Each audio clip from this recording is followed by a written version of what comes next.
हे अर्जुन, अपना चित्त मुझ में लगाकर और मेरा ही आश्रय लेकर जिस प्रकार से संशय रहित मुझको पूर्ण रीति से जानोगे, सो मैं कहता हूँ। हे पार्थ, अब तुमको संपूर्ण ज्ञान विज्ञान सुनाता हूँ। इसे जानकर फिर कुछ जानना नहीं रहता। हजारों मनुष्यों में कोई एक ऐसा होता है जो आत्मज्ञान जानने के लिए यत्न करता है, और इन यत्न करने वालों में भी कोई ही मुझको भली भांति जानता है। पृथ्वी, जल, तेज, वायु, आकाश, मन, बुद्धि और अहंकार, ये 8 प्रकार की भिन्न भिन्न प्रकृति हैं। ये जो 8 प्रकार की प्रकृति है, इन्हें अपार प्रकृति कहते हैं। इससे अन्य कोई जीव भूत प्रकृति अथवा परा प्रकृति कहते हैं। इस बात को भली भांति जानो। महाबाहो हे, इस परा प्रकृति से ये जगत धारण किया गया है। हे कुंती पुत्र, संपूर्ण प्राणी मात्र मेरी इन दोनों प्रकृतियों से उत्पन्न होते हैं। इस बात को अच्छी तरह जान कि मैं ही इस संपूर्ण जगत को उत्पन्न, पालन और नाश करने वाला हूँ।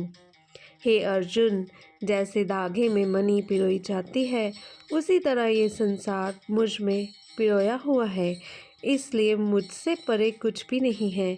जलों में रस, सूर्य चंद्रमा में ज्योति, सब वेदों में ओमकार, आकाश में शब्द और मनुष्य में पुरुषार्थ मैं हूँ। पृथ्वी में पवित्र गंध, अग्नि में तेज, तपस्वियों में तप, संपूर्ण प्राणियों में जीवन मैं हूँ। संपूर्ण प्राणियों का सृष्टिकर्ता मैं हूँ। बुद्धिमानों में मैं बुद्धि रूप, बलवान पुरुषों में बल रूप हूँ मैं। काम रहित जो सात्विक बल है वह मैं ही हूँ, और धर्म के अनुकूल जो वासना है वह भी मैं हूँ।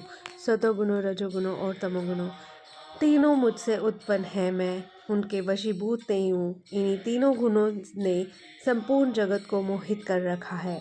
इससे मुझे कोई नहीं जानता। मैं इन भावों से परे हूँ तथा इनका नियंता और विकार रहित हूँ।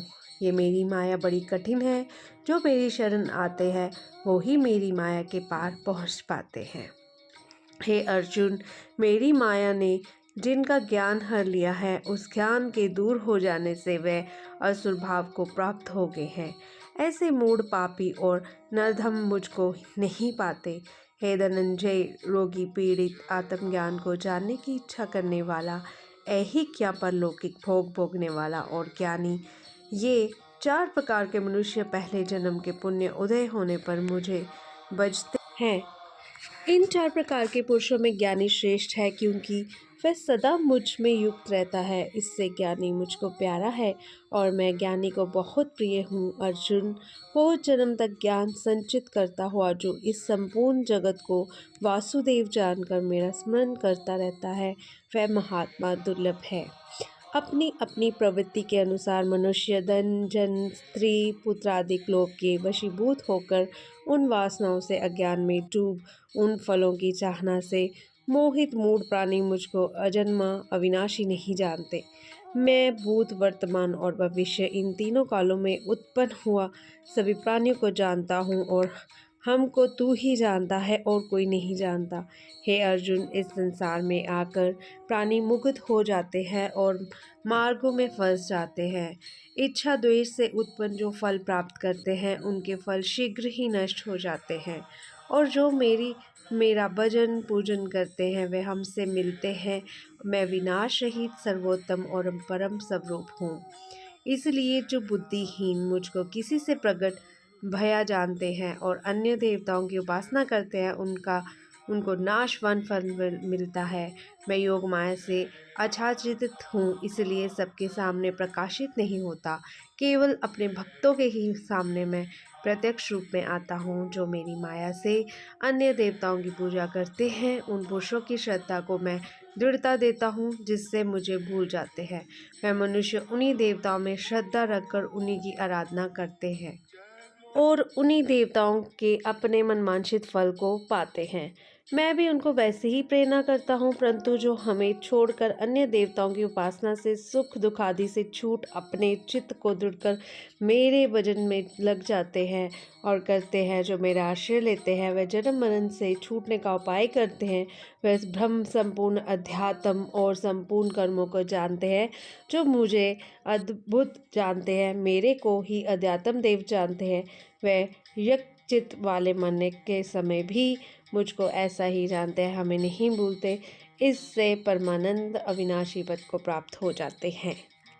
तो चलिए अब बात करते हैं 7वें अध्याय का महात्म्य क्या है। 6ठे अध्याय के महात्म्य को सुनकर श्री लक्ष्मी जी ने कहा, हे प्रभु, अब 7वें अध्याय का महात्म्य को विस्तार पूर्वक हमारे कल्याण के लिए कहो। श्री लक्ष्मी जी का विशेष आग्रह देकर विष्णु ने कहा, हे लक्ष्मी जी, 7वें अध्याय का महात्म्य कहता हूँ, सो सुनो। पटना नामक नगर में शंकुकर्ण नाम का वैश्य रहता था। उसके 4 पुत्र थे। वह व्यापार करने के लिए देश देशांतर में जाया करते थे। एक बार मार्ग में जाते हुए वैश्य को काले गुप्त चिन्हधारी सर्प ने डस लिया। वह सर्प के विष से परलोक सिधारा।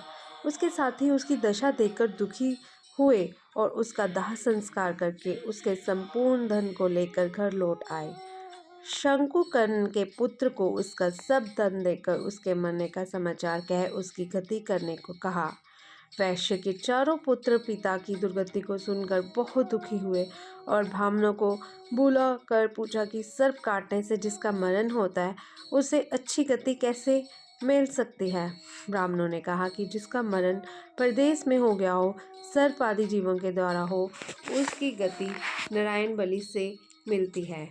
वैश्य के पुत्र ने शास्त्र की विधि से नारायणी बलि को किया और अनेक प्रकार का दान देकर ब्राह्मण साधु तथा जाति भाइयों को विधि पूर्वक भोजन दिया। शेष धन के बाद बचा चारा भाइयों ने बांट लिया, परंतु पिता के मरने की चिंता और शोक से वे दिन रात व्याकुल रहने लगे।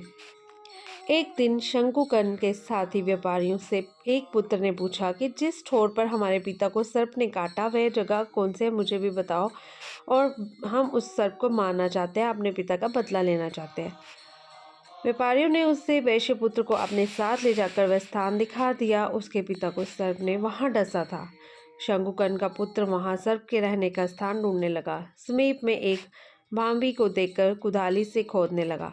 तब उसमें से बड़ा विषकर सर्प निकला और कहा, तू कौन है, मेरा स्थान क्यों खोदता है। तब उस वैश्य पुत्र ने कहा, मैं शंकुकर्ण वैश्य का पुत्र हूँ। जिस सर्प ने मेरे पिता को काटा है उसको मैं मारूंगा।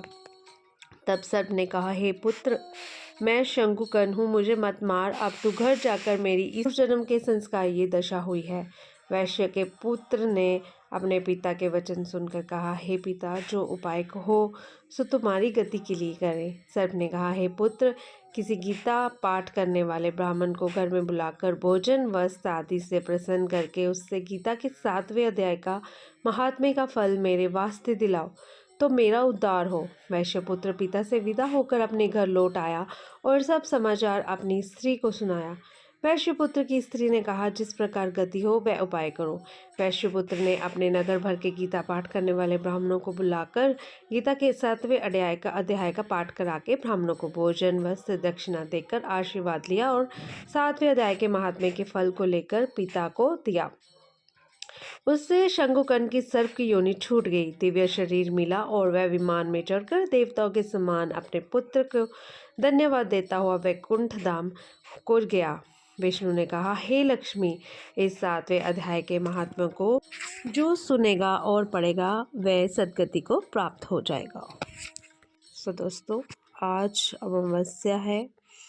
यदि आप इस 7वें अध्याय का पाठ करेंगे तो आपको भी अवश्य मोक्ष प्राप्त होगा और प्रभु के चरणों में आपकी भक्ति असमर्पित आप करोगे तो प्रभु भी आपकी ओर खींचते हुए चले आएंगे। इसलिए यदि आपको ये अच्छा लगा हो तो इसे लाइक शेयर और सब्सक्राइब करना ना भूलें। फिर मिलूंगी नई सोच, नई कहानी, नई कथा और नए अध्याय के साथ। तब तक के लिए धन्यवाद।